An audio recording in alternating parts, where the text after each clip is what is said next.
Olá,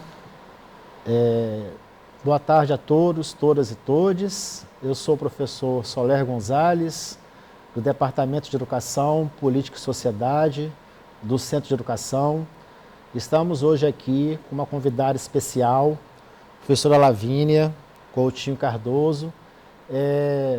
Iremos conversar um pouco a respeito da obra que ela publicou sobre a Revolta de Queimado e dizer de antemão, que é um prazer estar com você aqui hoje. Era uma conversa que nós gostaríamos de ter tido já há um bom tempo. Que bom que a gente conseguiu ter esse momento. Queria também agradecer à equipe do LabVídeo aqui da UFES pelo apoio e parceria. Nós estamos aqui nesse momento fazendo essa conversa em comemoração aos 10 anos do projeto de extensão Narradores da Maré. Então, vamos ter uma conversa a respeito desse relevante trabalho sobre a Revolta de Queimado, negritude, política e liberdade no Espírito Santo. E para começar, Lavínia, já agradecendo de antemão, e é uma honra e uma alegria estar com você aqui hoje, aqui na Universidade Federal do Espírito Santo, para conversar sobre esse livro. Gostaria que você se apresentasse. Então, boa tarde, boa noite, bom dia, não sei, Que vai, o horário que as pessoas vão estar assistindo. A todos, todas e todes. Dizer, antes de me apresentar, que é uma honra o convite, Eu estou muito feliz de estar aqui conversando.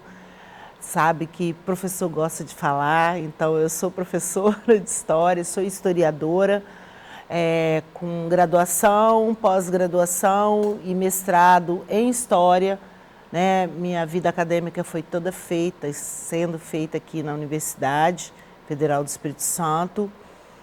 E sou uma mulher capixaba, uma mulher negra capixaba, militante, ativista do movimento negro e pesquisadora, Então eu sou uma pessoa que eu faço muitas coisas. Uma apresentação curta às vezes é difícil. Mas eu acho que basicamente é isso, Eu sou uma mente inquietante. Que bom. Então, Lavínia, para a gente começar a conversa acerca dessa pesquisa que você desenvolveu, fale para nós quando e como surgiu a ideia dessa pesquisa sobre a Revolta de Queimado. Então, eu na verdade, Queimado passou a ser uma referência para mim quando eu cheguei na universidade, a partir do contato com o professor Kleber Maciel. É impossível não falar do professor Kleber quando eu falo da minha trajetória. E a gente tinha um grupo que chamava Grupo Raça, da qual participávamos eu, Sueli Bispo, Sueli Carvalho, que já faleceu, Sérgio Fonseca, Edileuza Penha de Souza chegou a participar de algumas reuniões. Enfim, era um grupo de estudantes negros que ficava ali no centro acadêmico, e o professor Kleber Maciel, que era, na época, um dos poucos professores negros. Nós temos poucos professores negros e negras na universidade, então imagina, no final da década de 80, E o professor Kleber Maciel falava muito da insurreição de Queimado. Então, Queimado, e o engraçado que eu só fui à igreja de Queimado há pouco tempo, quando eu fui escrever minha dissertação de mestrado. Na época, Queimado era como se fosse um espaço mítico, sabe? Sim. A gente pensava em Queimado como um espaço, quando falava daqueles guerreiros e guerreiras valorosos, enfim. Era meio que uma história fantástica na nossa cabeça e uma fonte de inspiração também, Naquela época a gente estava começando a discutir a questão racial no Brasil, O movimento negro já vinha fazendo isso desde a década de 20, com a Frente Negra Brasileira, isso no pós-abolição. Mas foi nesse momento que que começa a denúncia da existência do racismo e que todos os projetos que depois, cotas, políticas afirmativas, tudo que vai sendo construído. Então, lá foi o berço. E eu participei disso, e a história de Queimado me veio com início dessa militância minha, desse meu ativismo negro na universidade.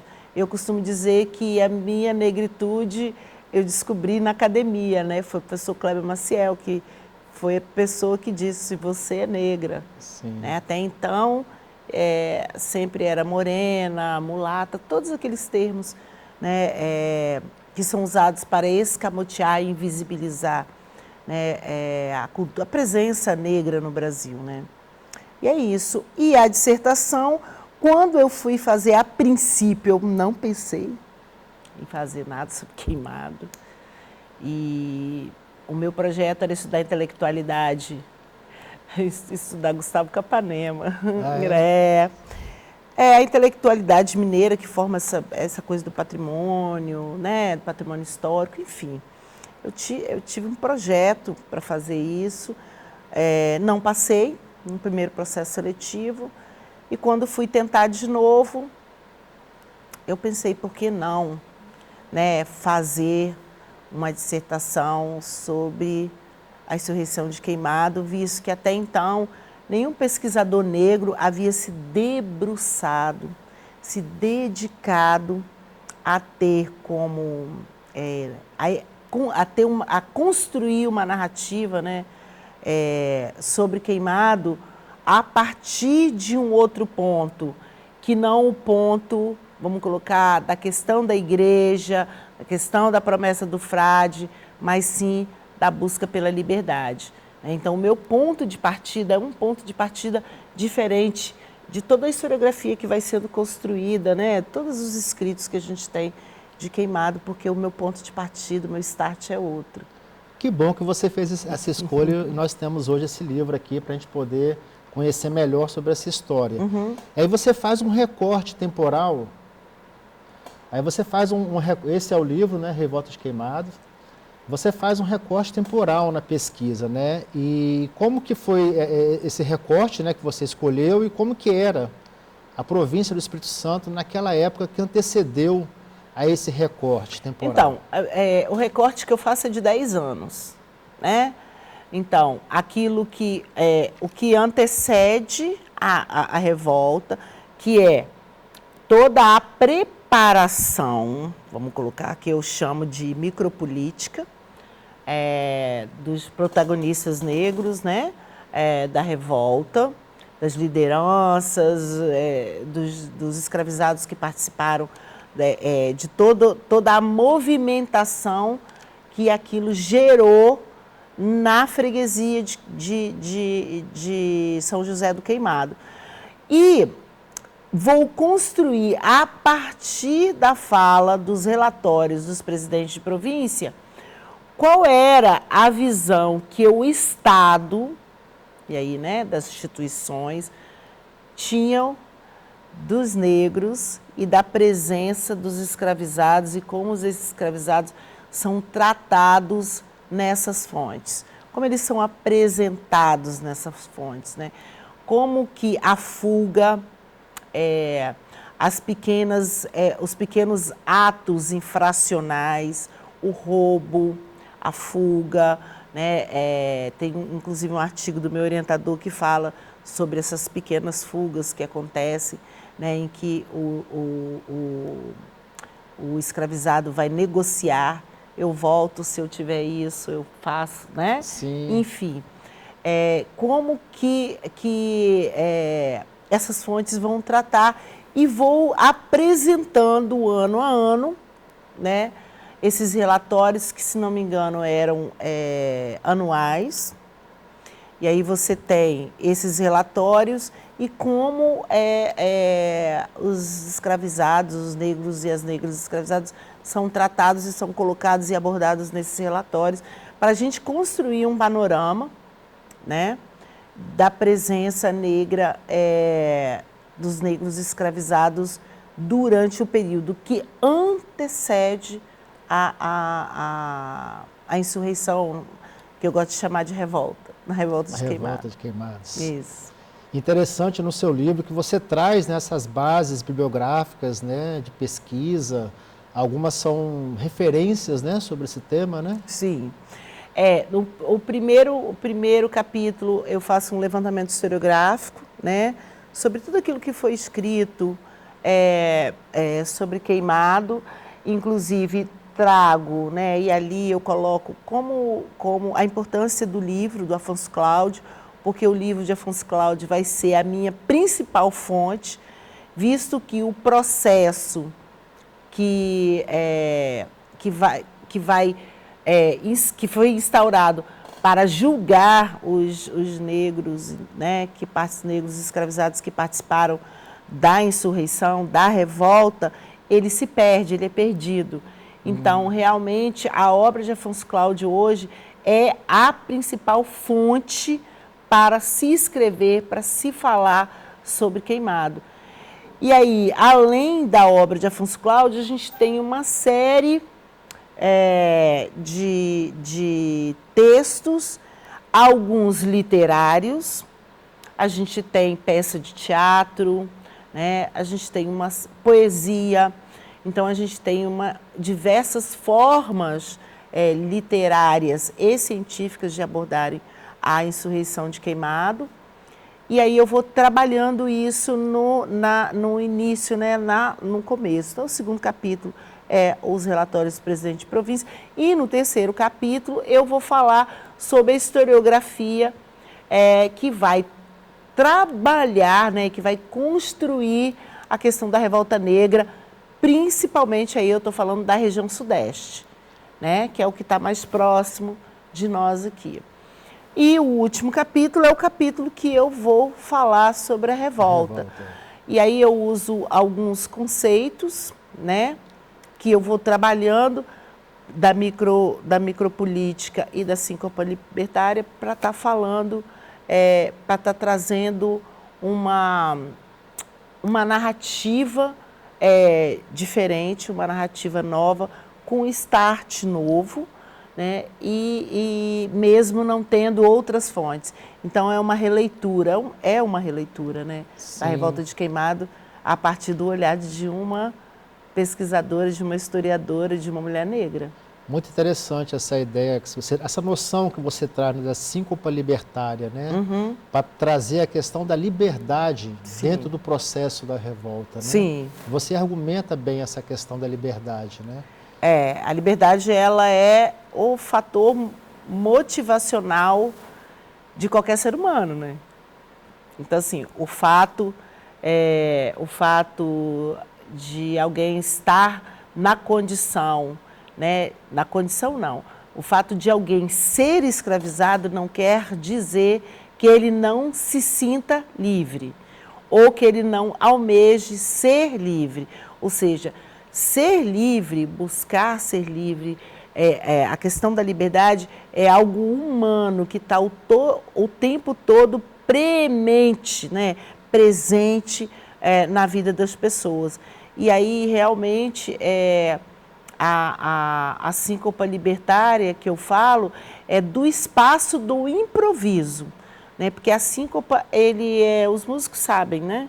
É um espaço em que em vários ritmos, em várias musicalidades negras da diáspora, ela é utilizada como um espaço de diálogo entre os instrumentos. Então, no jazz tem isso, no samba tem isso, na escola de samba, na bateria de escola de samba, que é o tempo da paradinha em que os instrumentos dialogam. E esse momento desse diálogo foge à partitura, vamos colocar aquilo que está colocado ali como algo que deve ser seguido. Então, a síncopa libertária é exatamente esse espaço, né, em que negros e negras escravizados, ao longo de todo o território brasileiro, ou pelo menos daquilo que era o Brasil nessa época, lutam, né, batalham, se dedicam a buscar, a encontrar essa liberdade nos termos, e aí eu ressalto isso, nos termos do que ela significa no século XIX, que era ser um ex-escravo, uma ex-escrava, portador de uma carta, ou portadora de uma carta de alforria. Não era ser cidadão. Sim. Né? A cidadania chega para nós muito tempo depois. Ainda estamos, de uma certa forma, ainda estamos construindo essa cidadania negra no Brasil. Então, assim, mas mesmo que essa liberdade seja nesses moldes, ela era muito preciosa para todos esses negros e negras que se revoltaram, né, pelo Brasil afora, né, em busca de caminhar, de ser protagonista da sua vida, de ser dono do seu destino. Interessante isso, porque associa-se a história da revolta de Queimado a uma promessa feita pelo Frei Gregório Maria de Beni, né? E você traz a questão da micropolítica e da questão da liberdade, né? Através dessa ideia da síncopa libertária, né? É uma abordagem diferente, né? Porque, vamos colocar assim, o próprio Afonso Cláudio, o ponto de partida do Afonso Cláudio é a promessa do Frei. A obra do Afonso Cláudio é importante? Fundamental, porque é ela que fez com que Queimado ficasse para nós. Sim. Certo? Mas o ponto de partida do Afonso Cláudio não são os negros e as negras escravizados. O ponto de partida do Afonso Cláudio é a promessa do frade. O meu ponto de partida não é esse. Então, na minha dissertação e na obra eu digo, é importante a promessa? Sei, não vejo como importante. Mas a liberdade, né? O agenciamento, bom, porque ele diz o seguinte, no final ele diz, eu não prometi nada. Não prometi nada. O Frei, né? O Frei. E os revoltados falam, não, ele prometeu. Então você não sabe. Como o processo não existe, e mesmo se esse processo existisse, a gente sabe que num tribunal existem várias narrativas, né? E essas narrativas, alguém vai julgar e vai dizer se é essa narrativa que vai vencer ou se é essa narrativa. A gente sabe qual venceu. Foi a do padre. Por quê? Porque os revoltosos foram o quê? Julgados e ele foi o quê? Embora para São Paulo. E lá também teve problema. Onde esse padre foi, teve problema. Ele teve problema aqui e teve problema lá também. Sim. Ele era vamos tirar essa palavra problema. Na verdade, ele é um cara que eu não consegui encontrar fontes que eu pudesse construir um perfil desse frade. Até porque, a partir de um perfil dele, eu poderia até dizer... Não, ele falou realmente, ou ele não falou. Mas tem um discurso dele falando que não prometeu, né? Como eu não encontro... Tenho a carta dele que está no livro do Afonso Cláudio, dizendo que não prometeu. Como eu não encontrei nenhuma fonte que eu pudesse traçar um perfil, então e até porque, como o meu start, meu ponto de partida era a liberdade, eu deixei o padre e a sua promessa como algo subjacente.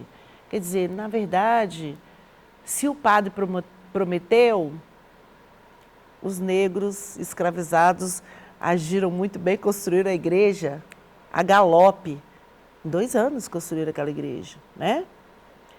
E se o padre não prometeu e os negros... Na hora de arregimentar os outros, falava assim, olha, vamos lá, vamos construir, porque o padre prometeu. Sim. Então, há aí um agenciamento político, que é o que eu chamo da micropolítica, né? Porque quem vai regimentar os negros e as negras para trabalhar na construção não é o padre, são os próprios negros. Cada um teve um papel muito específico nesse planejamento. Sim. E o Elisiário Rangel cada um num momento. O Chico Prego, ele vai se destacar no final, né? Porque o Chico é o guerreiro. O guerreiro. O Elisiário é o que planeja, é a mente. O Elisiário, ele era um negro da Casa Grande. E ele trabalhava para o Pedro Palácios, ele trabalhava na casa do presidente da Assembleia da Assembleia Provincial. Na época, né? Da época. Sim. Então ele escutava todas as conversas ali, ele era um negro que circulava no meio. A gente não sabe assim, se ele sabia ler e escrever, enfim, a gente não tem muitas informações.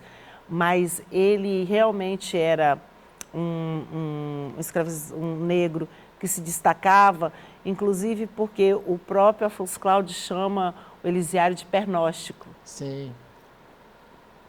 Para o Afonso Cláudio ter colocado esse rótulo no Elisiário, é porque o Elisiário realmente era uma mente brilhante. Por quê? Porque pernóstico, um negro pode ser inteligente? Pensa lá no século XVIII, um negro inteligente. Um negro que falava de igual para igual, que era capaz de arregimentar, que era capaz de convencer os seus, de liderança, de liderar pela fala e não pela força. Uma coisa é liderar por exercício da autoridade e do poder. Outra coisa é liderar pela fala. São coisas completamente diferentes. Você tem que ter uma capacidade. E aí o Afonso Cláudio enxergava no Elisiário, ele era um negro pernóstico. Então era um cara metido, né? Sim. Por quê? Porque um negro não pode ser inteligente, ele é pernóstico, ele é metido, ele é arrogante. Coisas que são até hoje, né? Que nós negros e negras vivenciamos. Toda vez que a gente se mostra ou que a gente tem uma capacidade intelectual, nós somos rotulados de arrogantes, somos rotulados de não humildes, enfim. Então, o Elisiário realmente ele é a cabeça, né? E isso é um ponto pacífico, assim, um ponto de concordância em todas as obras, e inclusive na minha, né? De reconhecer no Elisiário essa capacidade. Inclusive, um dos que conseguem fugir, né? Sim. Ele não é morto, como Chico. Chico é o herói, mas o Elisiário foi preso e depois fugiu, né? Fugiu, ele sai da cadeia. E aí tem uma história de que Nossa Senhora teria aberto a cela para ele fugir e tal. Sim. Muitas coisas que habitam o imaginário popular, né? Queimado também tem muito isso, ligado à coisa do imaginário popular. E você traz muitos detalhes no seu livro, acho que é uma leitura, né, que a gente precisa ter, conhecer. E assim, no final do livro você traz conclusões, vamos assim dizer, né, reforçando o fato dessa revolta ter sido a mais relevante, a mais importante, né? Sim, ela Nos foi, 800, né? ela foi a mais relevante, a mais importante no Espírito Santo, mas existem, quem tiver interesse, existem no banco de dissertações e teses da pós-graduação lá da História, pessoas que vêm se dedicando a estudar revolta, a resistência, chamada resistência escrava no Espírito Santo. Então, você tem alguns historiadores que estão se dedicando a isso, pesquisadores se dedicando, então acho bem legal para quem tiver interesse, porque no meu caso, o meu recorte ele é muito específico, mas a gente pode dizer o seguinte, que essa revolta, por que ela se sobressai? Porque ela tem uma memória, né? Podem ter existido outras, lógico que não do tamanho da revolta de Queimado, né? Até porque, se tivesse, ela estaria lá no relatório dos presidentes de província. A gente teria algum tipo de fonte citando. Mas a gente tem outros movimentos, né, e coletivos e individuais, né, que demonstram essa resistência, ou seja, essa busca pela liberdade. E aí eu vou mais além, que é aquilo que eu falo da historiografia clássica, e a gente estava conversando antes sobre isso, que trata que faz uma dicotomia, que cria o negro que se acomoda, o escravizado que se acomoda, aquele que vai ficar lá na Casa Grande e que vai, ou às vezes mesmo na senzala, mas que para sobreviver vai, de certa forma, aceitar a condição de continuar na condição de escravo, na contrapartida daqueles que se aquilombaram, que se revoltaram, que fugiram. Eu tenho um outro entendimento sobre isso. Eu vejo que tanto esse dito acomodado como esse que se revolta tem uma participação importante na resistência. Porque o resistir necessariamente não é o se revoltar. Resistir não é necessariamente se revoltar. Resistir é se manter vivo. Sim.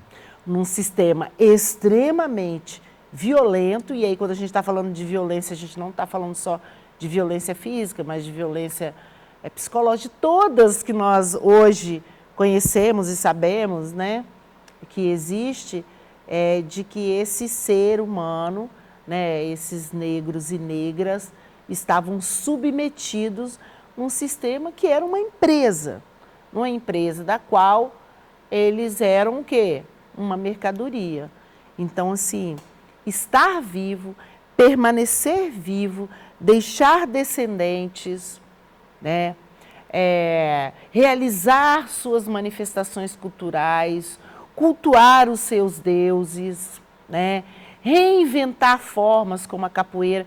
A gente pode falar uma lista de coisas aqui que eu chamo, e Muniz Sodré chama das pequenas Áfricas no Brasil.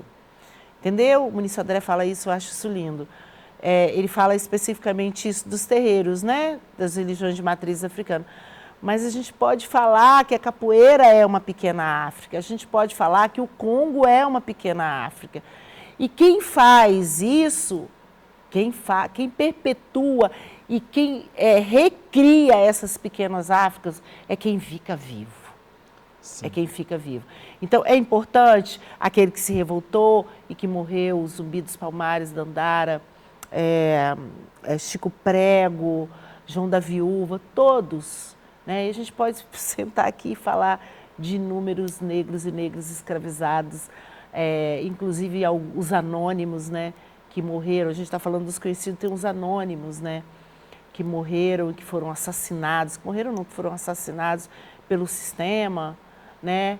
E eu estou aqui viva. A Andréia está ali, né, do outro lado, viva.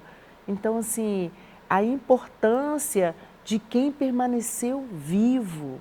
Né? Então, não existe essa dicotomia. A gente tem que pensar nesses ancestrais, nessas pessoas que estavam lá atrás, né? Como realmente resilientes, resistentes, todos e todas. E todos. Sim. Né? É isso. Que bom, aproveitando as suas palavras, né, tão inspiradoras, como que você vê a revolta de Queimado dentro do contexto da formação de professores, né, na escola? E gostaria que você fizesse suas palavras finais nessa conversa tão instigante. Gente, olha, eu sou e aí eu não consigo separar, né, eu não consigo não, eu não quero separar a minha pesquisa da minha vivência, escrevivências, né? Como a nossa grande escritora Conceição Evaristo. Então, assim, eu sou uma pessoa que eu amo ser livre. Eu acho que a liberdade é algo... E aí eu estou falando da liberdade do pensar, da liberdade do ir e vir, não só aquela que é garantida por lei, não, mas de ser livre mesmo, do corpo, enfim. E eu acho que o grande aprendizado da Revolta de Queimado é esse desejo, né, humano por ser livre, pela liberdade. E aí, quando a gente fala de formação, quando a gente fala de como a gente leva isso, como eu levo isso para a minha sala de aula, é inspirando os meus alunos a serem livres, a serem potentes, a serem protagonistas da sua história, da sua vida. Eu sei que estou batendo aqui no microfone, desculpa. Né, de serem protagonistas da sua vida, né, de fazerem a sua história, que é isso, na verdade, que esses homens e as mulheres que participaram, né, da Revolta de Queimado buscavam. Né? É a leitura que a gente pode olhar para trás, eles poderiam, de repente, não ter isso na cabeça, eu quero ser protagonista, mas quando a gente olha para trás, é isso que a gente vê, né? Essas pessoas buscando serem donas do seu destino. E quando eu falo de Queimado, eu de vez em quando eu sorteio um livro para um aluno. Eu tenho um aluno, para encerrar, eu tive um aluno no Moacir Avidos, um menino muito inteligente, que ele um dia virou e falou assim, professora, eu vi você no YouTube. Eu participei de uma Palavra Negra, que é uma websérie, falando sobre... A senhora escreveu um livro? Eu escrevi. A senhora me dá um? Eu falei, lógico. Aí no outro dia eu levei um livro para ele, a gente tirou uma foto junto, eu fiz uma dedicatória para ele, né? E é isso, né? Então, assim, eu não toco muito na questão da insurreição, da revolta, em sala de aula, assim, como um conteúdo daquele no formal, né? Mas toda vez que eu falo de relações étnico-raciais, da questão do racismo, da transversalidade que eu faço desse tema nas minhas aulas, eu falo da questão da resistência, eu lembro a eles que muitos morreram e sobreviveram, porque uma coisa é viver, outra coisa é sobreviver. Sobreviveram para que eles estivessem ali. Né? E que isso é muito importante. É isso. Obrigado.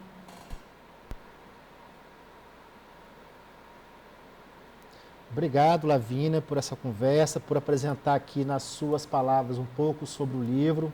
Recomendo que todos, todas e todes leiam o livro, né?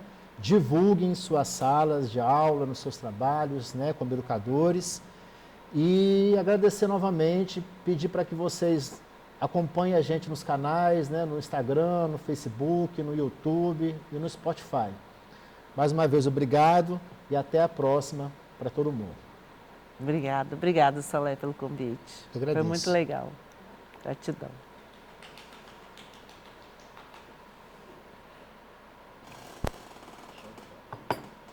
Ah, garotinho. Eu falo pra Cacilda.